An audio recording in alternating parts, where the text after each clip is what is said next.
Thank you so much for having me, Kamran. It is an honor indeed. देखें जी, as your questions suggested, struggle is still ongoing. Struggle जो है, as Imran Khan once said, कि जी सुकून तो जो है वो कब्र में जाकर ही है. So the life is a continuous struggle. और पिछले तकरीबन 7-8 साल से ये लीगल जर्नी मेरी चल रही है.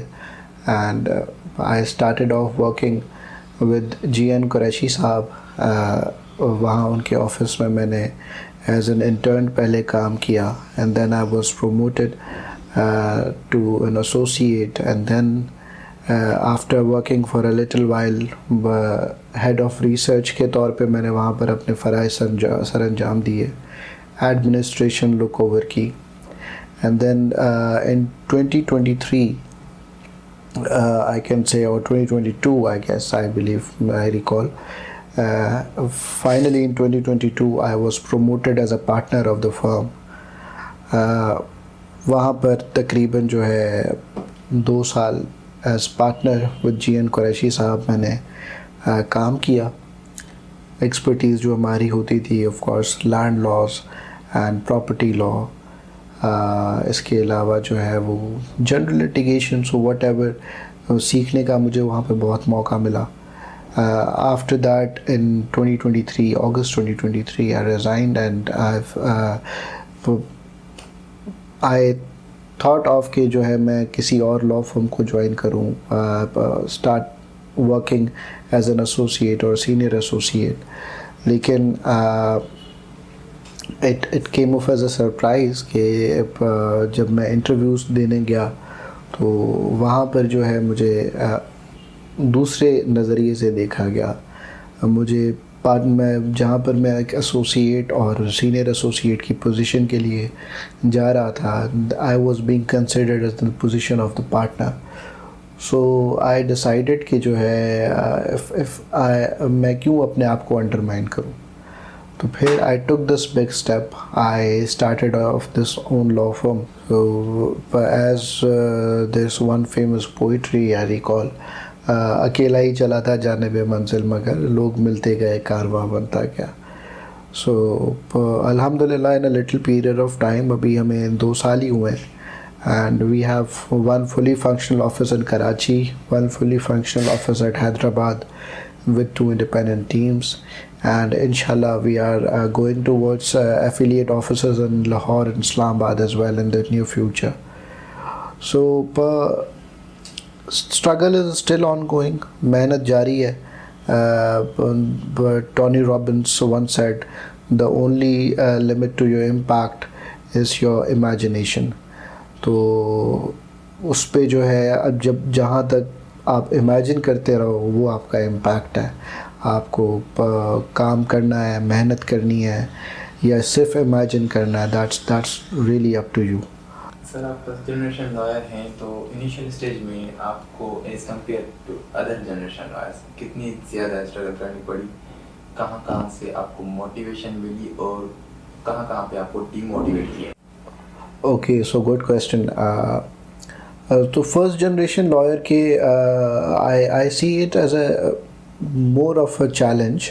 ठीक है कि इसके अपने एक पर्क्स भी हैं और उसकी लिमिटेशंस भी हैं, उसके डिसएडवांटेजेस भी हैं.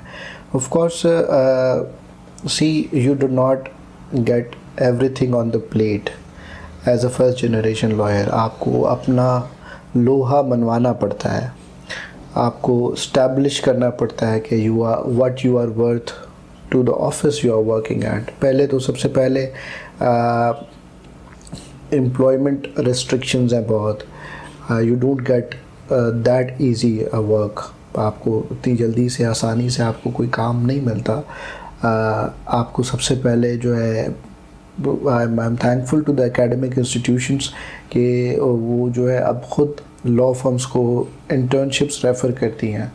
सो इन दैट केस क्या होता है कि जो है आप जो अपना लोहा मनवाता है उसको लॉ फर्म रिटेन कर लेती है. आप मेहनत करोगे, आपको रिटेन कर लिया जाएगा. Of course you have to make someone's job look easy. आप अगर किसी का काम आसान करोगे तो कोई आपको हायर करेगा।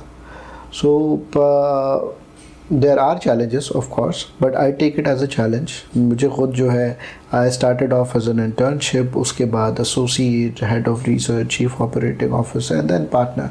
सो ये आसान नहीं होता until and unless आप you give back to the law firm where you're working at. Sir initial stage में आपको कौन कौन से चैलेंजेस का सामना करना पड़ा अपनी ओवरऑल जर्नी में?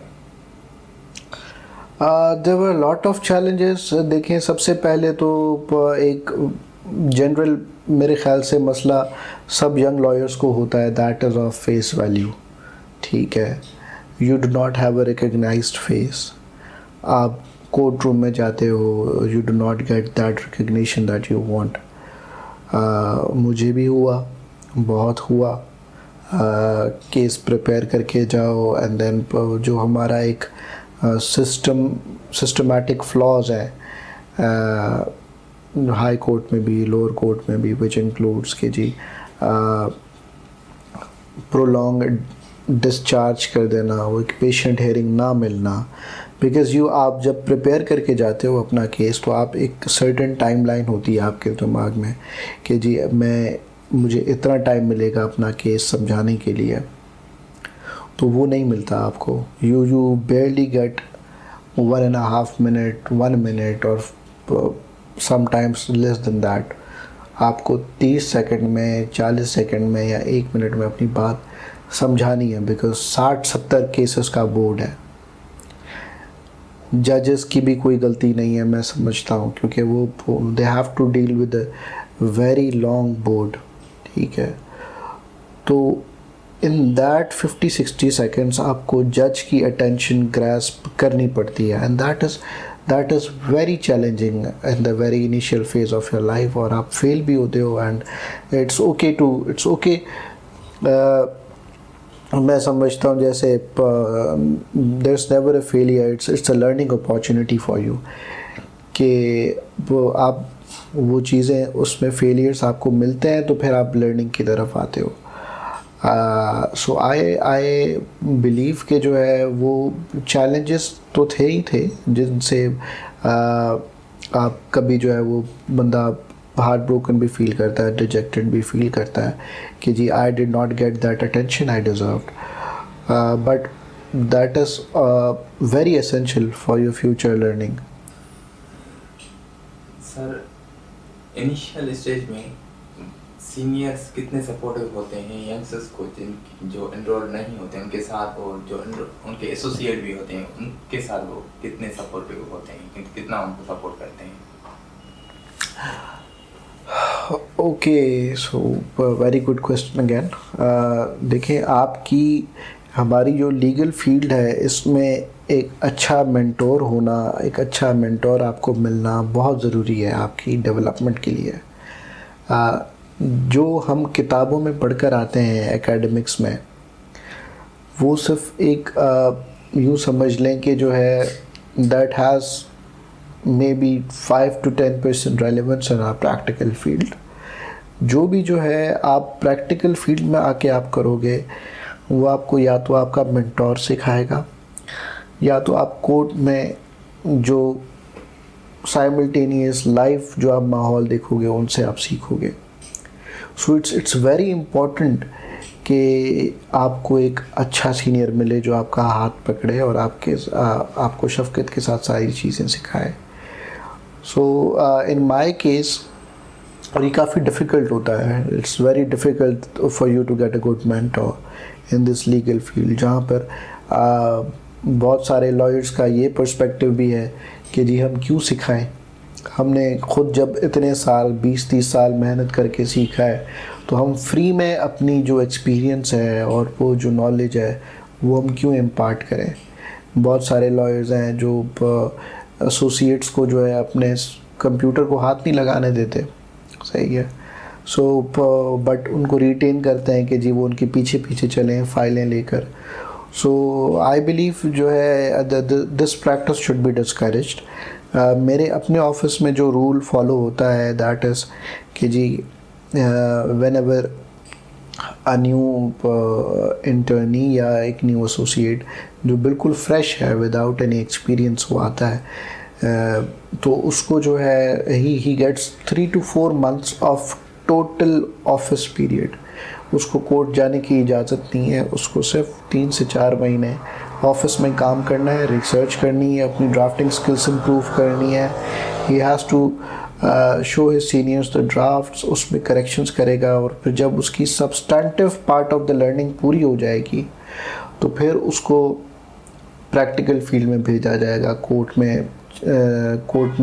अटेंड करने के लिए भेजा जाएगा और कोर्ट में असिस्ट करने के लिए भेजा जाएगा। तो एक ये बात हमें समझना पड़ेगी कि जो है एक जूनियर एसोसिएट का रोल सिर्फ इतना नहीं है कि वो कोर्ट में फाइलें उठा के चले और सीनियर के पीछे पीछे चले या बाहर इलेक्शंस में नारे लगाए, बल्कि मैं ये भी बात आगे करता चलूँगा इसी की कंटिन्यूटी में कि जी आजकल ये ट्रेंड हुआ है बहुत ज़्यादा कि एसोसिएट्स जैसे ग्रेजुएट्स जो है वो रीसेंट स्टडीज़ अपनी पूरी करके आते हैं और फिर सीनियर्स के साथ और बाहर इलेक्शंस में पीछे नारेबाजियाँ और ये वो उनके साथ घूमते फिरते हैं। So this is my suggestion. आप बाकी अपनी चीज़ों को ख़ुद बेहतर तरीके से समझते हैं, लेकिन दिस इज़ माई सजेशन कि शुरू के 5 से 10 साल आप बिल्कुल बाहर पॉलिटिक्स से दूर रहें, आप अपनी रूट्स मजबूत करें, आप जो है अपने प्रोफेशनल डेवलपमेंट पे काम करें, क्योंकि आप इतने शुरू के पीरियड में ही आ जाएंगे पॉलिटिक्स में तो आपका क्लाइंट आपसे बड़ा डिसअपॉइंट होगा। दूसरा जो है ये आप सीख नहीं पाएंगे, क्योंकि ये आपका बड़ा एक सेंसिटिव पीरियड होता है लर्निंग का, जिसमें आपको चीज़ें जो है वो बड़े अच्छी तरीके से आ सकती हैं अगर आप मेहनत करें तो। और इसमें सीनियर्स का रोल भी है with relevance to your question कि वो इस चीज़ को मैंडेट करें, वो इम्प्लीमेंट करवाएं कि जो है बच्चा है जो है वो उसका जो सीखने का टाइम है वो वेस्ट ना हो।